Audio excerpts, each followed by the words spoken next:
We found out about Holtin's condition at the 20-week ultrasound. And when we were told that, it seemed like a death blow. It was terrible. We actually live out in Canyon Lake, which is about an hour from Austin. We were in New Braunfels, which is where they first started figuring out there was something wrong, but they weren't sure quite what. Going in, the only thing I was thinking was just please not be anything wrong with the heart. What they told us at the appointment was, we're gonna do an ultrasound, we're gonna check on everything, and basically the doctor said, as long as you don't see me that day, like you're fine, nothing's wrong. We're in there for a while and the tech was looking at it. And then eventually she was like, okay, I'm gonna take you over to the doctor's office. And so he said, looks like something's wrong with the heart. This is above my level, we need somebody else to look at it. So no one knew what was happening. So we didn't know if he was going to, be alive whenever he came out. We didn't know. There was nothing that we knew. They were able to confirm at that doctor in San Antonio that it was hypoplastic left heart.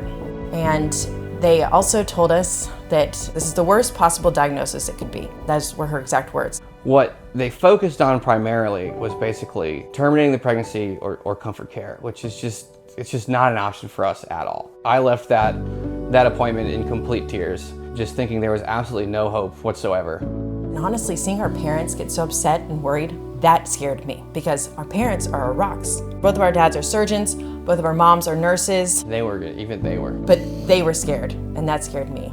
All we could do was pray.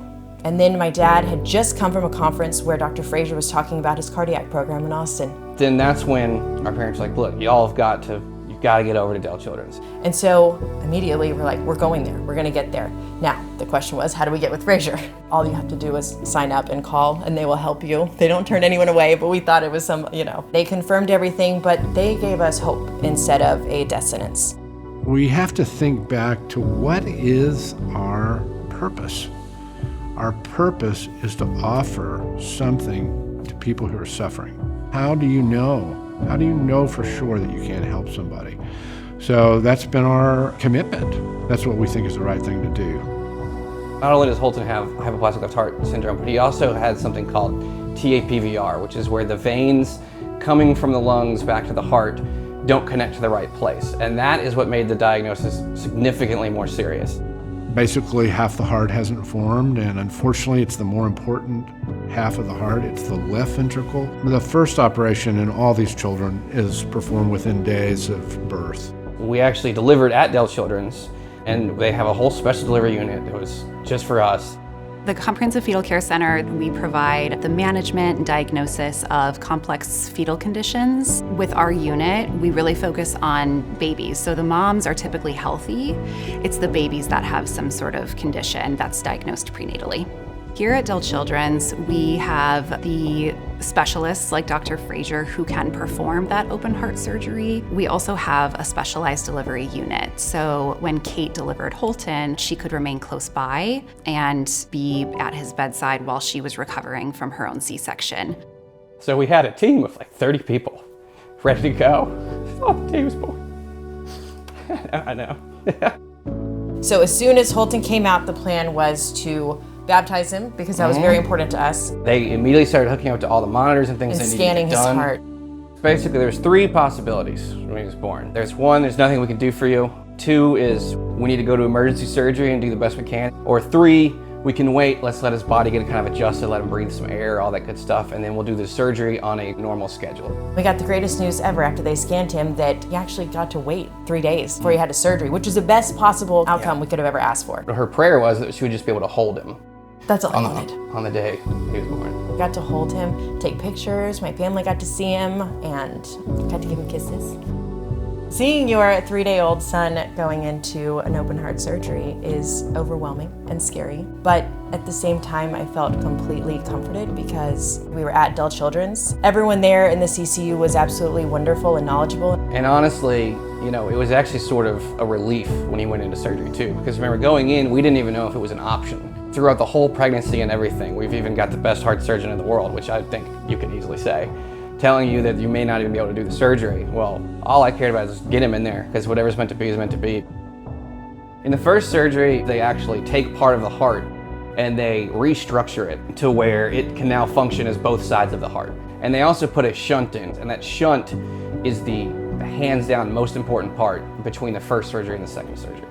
We execute the operation, but the whole symphony is a lot of people. Critical care doctors, and nurse practitioners, cardiologists, on and on and on. During his second surgery, we did have a scary moment. What they do is they take that shunt out. However, that shunt had clogged and he started crashing, and they were able to quickly go in and work hard and fast to get him on the bypass machine so they could perform the surgery to remove that shunt. Dr. Fraser told us point blank, if that had happened the night before or the day after, then they don't think they would have been able to get him back. It only happened that day. Complete miracle and complete reason why we're at Dell Children's.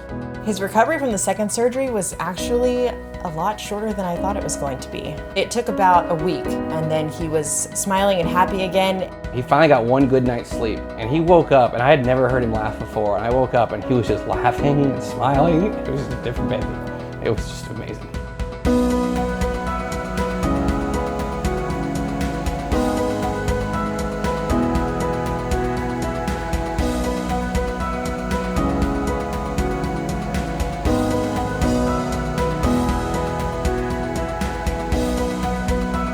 He recovers from things so quickly, and I know that that's probably going to be a blessing later on because he won't remember any of this. Only we will, but we'll remember the good things, of course.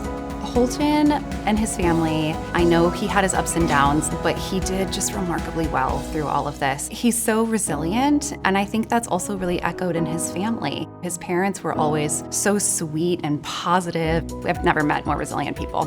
What's next for Holtin is between ages 4 and 6, he will have his third surgery. And after that, he should have a relatively normal life. You know, they'll follow him his whole life, which is a great thing, which is what you want. Other than his really cool scar he's got on his chest, which I'm sure he's gonna have fun showing off, you would never ever know that there's a single thing wrong with him. He's just an amazing, healthy baby. You just can't possibly imagine life without him, or that anybody would think that that wasn't an option for us. There's nothing that I can imagine more devastating for a parent than to think that there was something that could be offered to their child that wasn't. To me, I mean, the Dell Children's difference is just everybody there cares so much and is so passionate about what they do. I mean, we lived there for 165 days. I mean, the nurses, the therapists, everybody, the doctors, they would be like family. There's actually prayers in the chapel on the wall, if you go look, before Holtin's first surgery that were written for him. It means hope. It means a fighting chance, an opportunity to make it. It's a safe haven. It's where we were safe. They saved my son. Like, he wouldn't be here without Dell Children's. Austin must have a preeminent children's hospital. A child in Central Texas should not have to go somewhere for any form of complex pediatric care, period.